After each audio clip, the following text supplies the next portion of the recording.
ఓం శ్రీమాత్రే నమః. శ్రీ శివాయ గురవే నమః.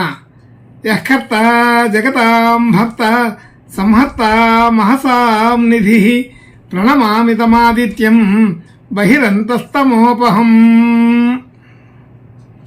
వీక్షకులకు నమస్కారం. నేను మీ దేవులపల్లి రామకృష్ణ శాస్త్రి. ఆర్కే మాతృశ్రీ తెలుగు జ్యోతిషపరమైన యూట్యూబ్ ఛానల్.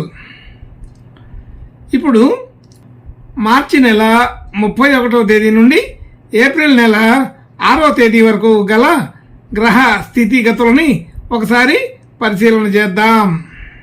మీనరాశిలో రవి రాహుగ్రహాలు, మేషరాశిలో బుధ గురుగ్రహాలు, అలాగే కన్యా రాశిలో కేతుగ్రహం, వృశ్చిక రాశిలో చంద్రగ్రహం, కుంభరాశిలో కుజ శుక్ర శని గ్రహాలు సంచరిస్తున్నాయి.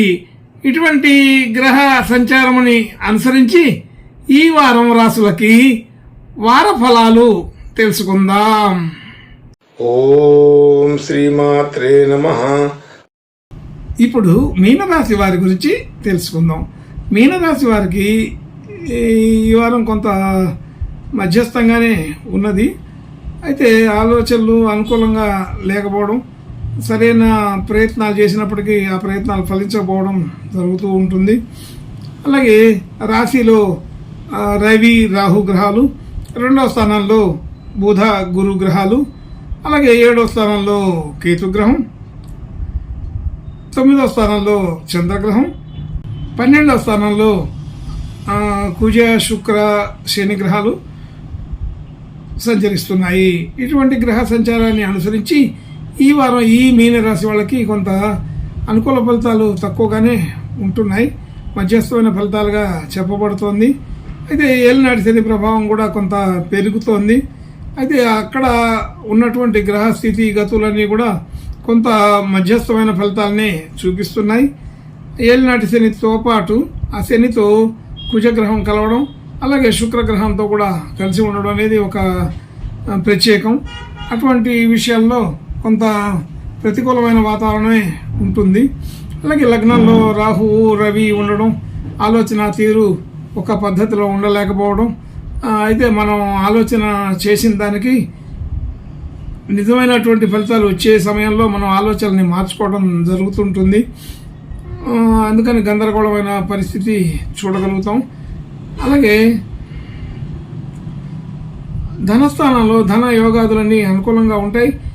ఉంటూనే ధన యోగాదులు ధనస్థానంలో కొన్ని ఇబ్బందికరమైన పరిస్థితులను కూడా చూసే అవకాశం ఉంటుంది. కుటుంబ సభ్యులు బంధుమిత్రులు అందరితో కూడా అనుకూలత ఉన్నప్పటికీ కూడా అది సాధారణమైన మాటలతోటే జరుగుతుంది. ఎక్కడ కూడా పూర్తిగా ఆప్యాయమైన అనుకూలత తక్కువగా ఉంటుంది. అలాగే గృహ వాహన యోగాదులు ఈ వారం మధ్యస్థంగా ఉంటాయి. పెద్దగా ఉపయోగపడే విషయాలు కావు. ఉన్న విషయాలకే కొద్దిగా ఇబ్బందులు పెరుగుతూ ఉంటాయి. వాహనాలకి మరమ్మతులు చేయించవలసి వస్తుంది, గృహానికి మరమ్మతులు చేయించవలసి వస్తుంది. అలాంటి సందర్భాలు దానికి తగిన ఖర్చులు వస్తూ ఉంటాయి. అలాగే విద్యా వ్యవహారాల్లో అనుకూలత కొంత బాగానే ఉన్నప్పటికీ విద్యార్థులకి విద్యల్లో సాధారణమైన గుర్తింపు కలుగుతుంది. కొత్త కోర్సులు నేర్చుకునే వాళ్ళకి, కొత్త వ్యవహారాలు నేర్చుకునే వాళ్ళకి ఇది అంత అనుకూలమైతే కాదు. ఉద్యోగ వ్యాపారాది విషయాలలో అంత అనుకూలం ఈ వారంలో లేదు.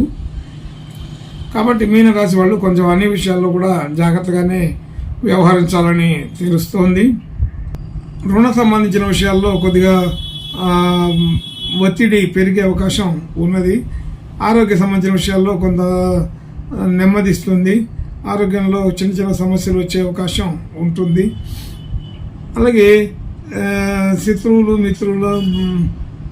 మిత్ర సంబంధించిన వాళ్ళు మాట తీరు కొద్దిగా వ్యత్యాసంగా ఉంటుంది. అలాగే శత్రు భావన కలిగే పద్ధతిలో ఉంటారు. అయితే ఆలోచన తీరు మధ్యలో అనుకూలమైన వాతావరణం ఉన్నప్పటికీ మాట తీరులో మాటలలో వ్యత్యాసం వలన అయితే మన మాటల్ని వాళ్ళు అపార్థం చేసుకోవడం, లేదంటే వాళ్ళ మాటల్ని మనం అపార్థం చేసుకోవడం వలన కొంత వాగ్వాదాలు పెరిగే అవకాశం ఉంటుంది.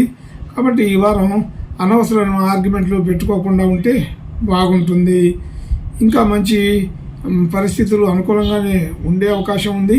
కానీ మనం తొందరపాటుగా మాట్లాడడం, లేకపోతే వాళ్ళ మాటల్ని మనం అపార్థం చేసుకోవడం వలన ఇది ఇంకా పెరిగే అవకాశం కనబడుతుంది. వివాహ ప్రయత్నాలు చేసే వాళ్ళకి ఈ వారం అంత అనుకూలంగా లేదు. అలాగే ఉద్యోగ ప్రయత్నాలు చేసే వాళ్ళకి కూడా సాధారణమైన స్థితిగతులే ఉన్నాయి. కొంచెం జాగ్రత్తగా ఉంటేనే బాగుంటుంది. అలాగే మనం పెట్టే పెట్టుబడులు, డిపాజిట్లు అన్నింటిలో కూడా వెనక్కి తీసుకునే అవకాశం ఉన్నది. వెనక్కి తీసుకోవాల్సిన పరిస్థితి కనబడుతుంది. భాగ్యస్థితి అనుకూలంగా ఉంటుంది. మనకి ఆర్థికపరమైన విషయాల్లో మన చేతిలో అయితే ధనం తిరుగుతుంది. అయితే అది అప్పు చేసిందైనా కావచ్చు, మన నిల్వ ధనం అయినా కావచ్చు, ఏదైనా చేతులు ధనం అయితే కొంత కదిలే అవకాశం ఉంటుంది, రొటేషన్. అలాగే ఉద్యోగ వ్యాపారాది వ్యవహారాల్లో సాధారణమైన పరిస్థితి ఉంటుంది.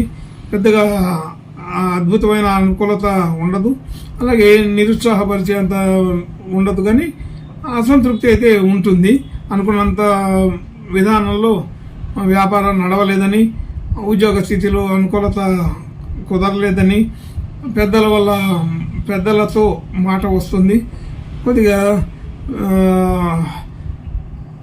వ్యాపార వ్యవహారాది విషయాలలో అంత అనుకూలత లేనట్టుగానే చెప్పుకోవాలి.